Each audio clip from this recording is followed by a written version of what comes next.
This is a 1940 Plymouth. It was a 5-window coupe, and it still is a 5-window coupe because what I've done here is with the square tubing. The car was chopped, I think 6 inches in the front, and probably one more in the back just to get that lean. What has happened here is the post, if I recall right, it's been quite a long time.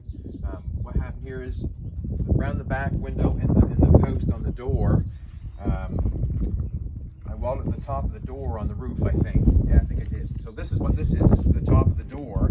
I welded it to the roof to match up with the back window because it's got that post in there. I have not seen a 1940 Plymouth done that way, but that's what I did.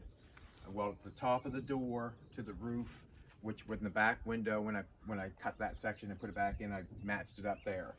The top of the door is made with square tubing, 3/4 inch, because now I can come in there and I can put that bad Chad flexible chrome on there, right? You know what I mean? That'll fit right on there. I can 45 it there. I can stand a couple pieces up, smaller pieces here real nice, and then put a thick piece going up through, and then I can chrome that myself. The windows I would have made just like a Model A or something, up and down with a belt or something like that maybe. The body lines I filled just to make it different. Also, there was maybe a body line down here. I'm not sure, but I filled that. The fenders were welded on. They were welded on. They're filled out. They had body lines down there. I filled them out. What else can I tell you? On the back here, this car come down like this. It didn't match the front. I like the front fender, how the front fender come down and peaked out like that. Well, what I did is I put a peak on the back of the fender and then made the roll pan go around. Yeah, that's what I did. I made a roll pan there and I peaked the back of the fenders. Fenders are welded on the back. It's been chopped. On the front end, I'll show you what I did on the front end here. I would get rid of this stuff, and you can tell I stripped down to bare metal, and the only place it's not rusting where the fill is. You know what I'm saying? It's got the original chassis in it right now. There is a Hemi engine in it. I don't know if I've ruined it or not, or I'm not saying I ruined it.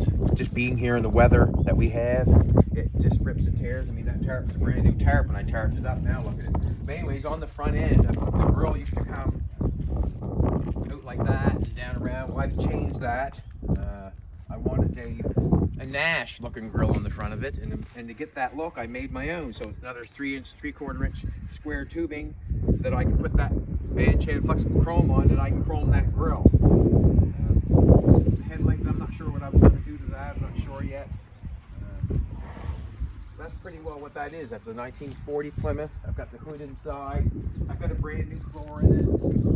I made a brand new floor for it. It just needs everything else, you know, all the glass, and it needs a little more work down the bottom of the door. The hood's in there upside down and a bunch of leaves in it, but the floor is all brand new in it. When I get these cars, I do a lot of work to them, then I stop, because then that's where the money's at, you know what I mean? I can do all that man labor, you know, on my time. I spend my time the way I want to.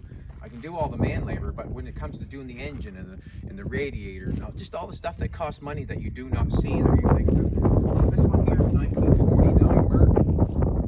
Me and a couple friends chopped this one, actually. Our friends chopped this one here. We chopped this one at the car show so everybody could see. It's a 49 Plymouth. They were 1959 Mercury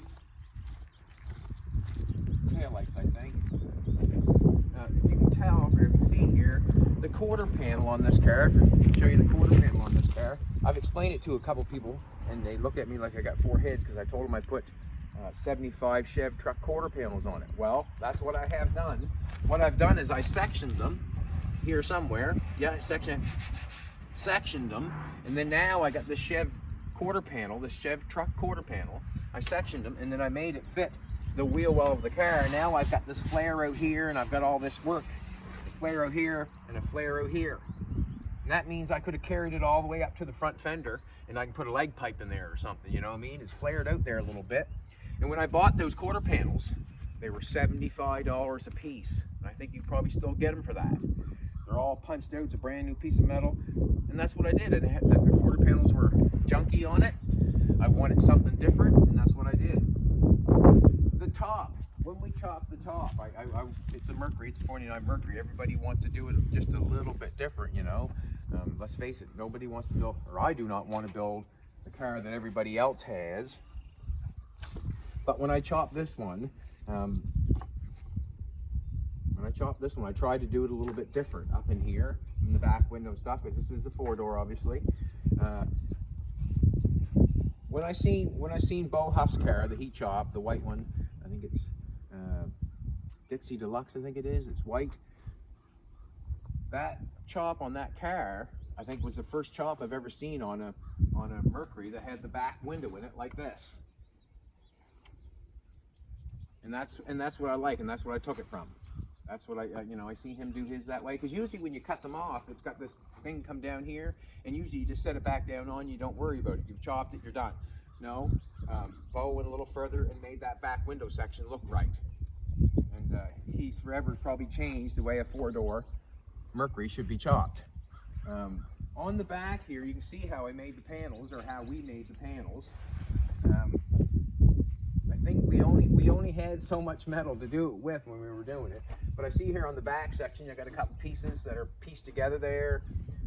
I would not have done that, or would not do that after doing this one and looking at it. I would have made the whole panel from the trunk up to the window, and then you could have hit it, if you know what I'm saying. But let's face it, you're cutting this in front of everybody at a car show. You're trying to get it done as quick as possible. Up front here, what I've done is I've grafted on 56 Mercury headlights. And all I wanted to do is extend it out a little bit further, give it a forward motion. I'm not sure if I'm liking this peak here or not. I might change that and make it round. I'm not sure. The hood, I punched it out myself because, got that louver press in there. This car here, we chopped 9 inches in the front. So I know we chopped more in the back. When we get that window molding trim back on there, look at that now. Look at that nice new vet going. Yeah, got his wing on and everything. He's gonna tear up Pikes Peak. We've got our own Pikes Peak right here. It's called the Look Off Mountain. It's a little tiny hill. You'll drive up that mountain, fast you can around the corners. It's a nice spot. A lot of bikes go up and down there. But anyways, I've got the original grill for this. This is a Canadian, it's a Mercury, a Canadian car. So I've got the grill for that. I just make it fit. And I probably will weld the front fenders on and extend that quarter panel down, or extend the rockers down to meet the quarter panels of the Chev truck rolled out, so I could put a leg pipe on there. But now I get looking at the cars, and they're sitting here. They're very nice eye candy to wake up every morning. We look out our window and see them. And then we got this one over here. Jolene had stuck a couple tires on it. This one was a 1949 Plymouth Convertible.